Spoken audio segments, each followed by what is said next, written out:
so many hard workers, so many talented guys, so many guys on my team that was deserving of this moment, man, and it feels good to give it to them. The Rams are Super Bowl champs, and Von Miller gets his second Super Bowl ring. This feeling right here, it's nothing like it. It's addictive. You know, once you feel this, coming to the Super Bowl is one thing, but winning it is different. Plus, another county in the metro is considering ending its mask mandate.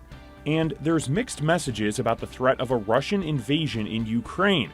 Russia says it's backing off on military drills, but the White House says an invasion is coming. An invasion could begin, a major military action could begin by Russia in Ukraine any day now. LA is celebrating this morning after the Rams defeated the Bengals 23-20 in Super Bowl 56. Thanks so much for joining us here for Denver 7 News at 11. I'm Jason GRUENAUER. It's the Rams' second Super Bowl title in franchise history. Kaylee Hartung reports on the celebration from Los Angeles. Overnight, the LA Rams delivering a Hollywood ending, defeating the Cincinnati Bengals 23-20 in front of a star-studded home crowd. They have sealed the deal. Emotions running high as the clock ran out. The Rams scoring the last-minute go-ahead touchdown, and defensive star Aaron Donald sealing the win. When everything's on the line, they are the guys. This the first Super Bowl win for the Rams since they moved to Los Angeles. Wide receiver Cooper Kupp named the night's MVP after catching the game-winning touchdown pass with less than 2 minutes to go. Kupp! Got it! Touchdown! Sean McVay, now the youngest head coach to ever hoist the Vince Lombardi trophy, all taking in Matthew Stafford's crowning moment. After 13 seasons in the NFL, he can finally say he's a champion. The MVP and his family had to be asked the age-old question. How are you guys going to celebrate? We're going to Disneyland. Yes, you heard it right. In fact, Cooper Kupp, Aaron Donald, and Matthew Stafford and all their kids will be at Disneyland today. We can't wait to be there for the celebration. Kaylee Hartung, ABC News, Los Angeles. Well, the post-game celebrations, they went on pretty much all night. Some of them got a little out of hand in downtown LA. Fans celebrating the Rams Super Bowl win came out on the streets, some blocked intersections, even vandalized a bus. There were other reports of other vandalism and destruction of property as well. Officials and tactical teams were called in to control some of those crowds. Well, former Bronco, now LA Ram, Von Miller is just one Colorado connection to that game. He was traded to the Rams mid-season and now has his second Super Bowl ring. Von had 2 sacks in the game. He wasn't named MVP, but he did talk about what it meant to win another Super Bowl. I just believed it. I believed in Denver. You know, I believed that we was going to be able to get things right and make it to the Super Bowl. And, you know, I've always been optimistic like that. Came here, I had that same belief. I was playing for DT. You know, he passed away suddenly in December. I was playing for my son.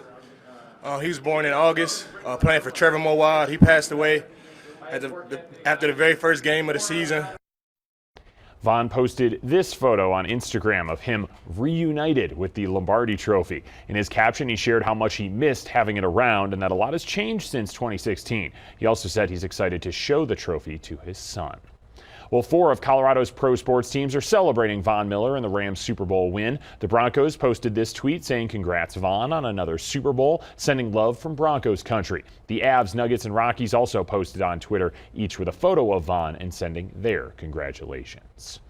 Well, another Colorado connection is Stan Kroenke. He owns the Rams as well as the Nuggets, Avs, and Rapids. Kroenke also owns Dick's Sporting Goods Park and Ball Arena.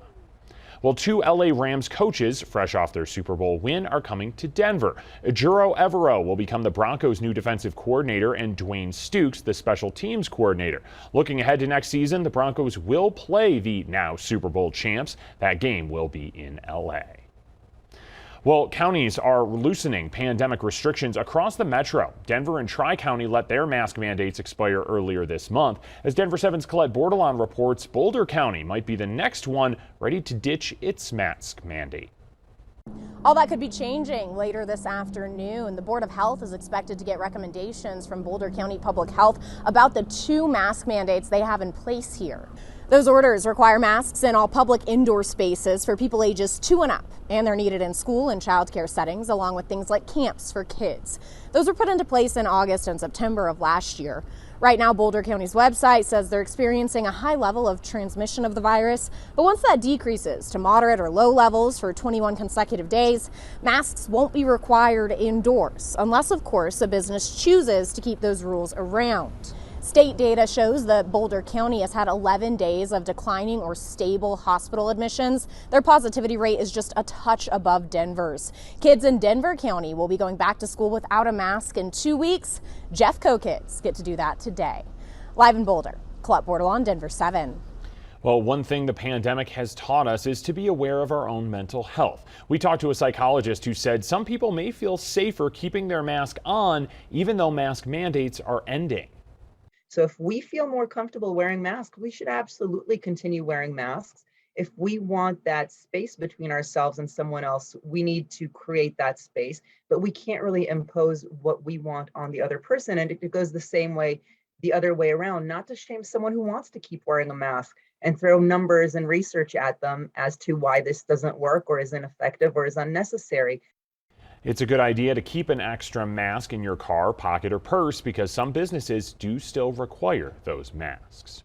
Well, it's been nearly 2 years since the pandemic started, and health and education experts are concerned about college students. They say their formative years have been disrupted by the virus. Schools went remote, forcing students to learn in their dorms or from home. They also missed human interaction, and the isolation took a toll on many students. In a 2021 BestColleges.com survey, 95% of college students reported experiencing mental health struggles as a result of the pandemic.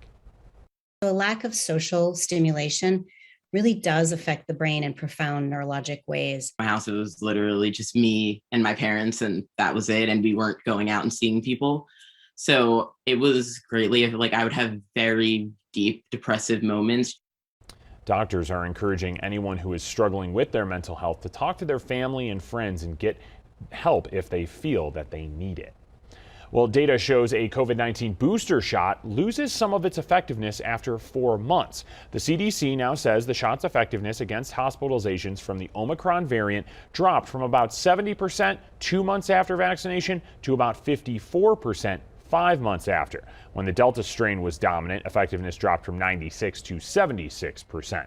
Doctors say the study shows the importance of getting a booster.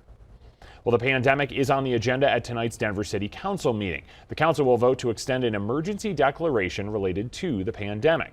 Other items on the agenda include discussing the Colorado Convention Center expansion project and a contract to provide housing for young people who are homeless.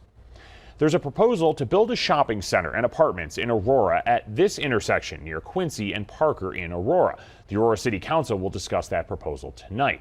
Aurora Mayor Mike Kaufman even put off a vote of the city's camping ban because of this proposal. As Denver 7's Christian Lopez reports, it's because he's expecting a lot of community feedback. He wanted to allow more time to discuss the appeal filed by residents who are not happy with this idea at all. The complex would go in this area. You can see a lot of vacant buildings. This is near Parker Road and Quincy Avenue. It would have 311 units. These renderings show what the apartment complex would look like.